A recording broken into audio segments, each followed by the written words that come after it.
today's videos guys is mini vlog. So ayan nga guys is nandito tayo sa church. Ayan.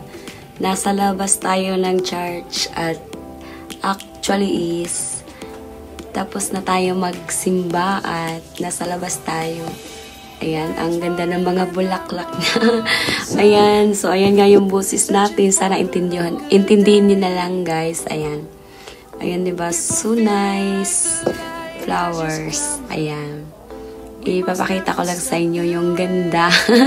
So, ayan, diba? Ang cute. So, ayan. Dito, lakad-lakad muna tayo sa labas dahil galing tayo sa loob ng church is, ayan, magdadagko tayo ng kandila at magpipray, magpapasalamat kay Lord sa mga blessings na dumarating sa atin. Maliit man o malaki is kailangan pa rin natin magpasalamat kay Lord. So ayan nga guys is andito na tayo at bumili nga na tayo ng kandil at magdadagkot na tayo kasi after nito is kakain at uuwi na rin tayo.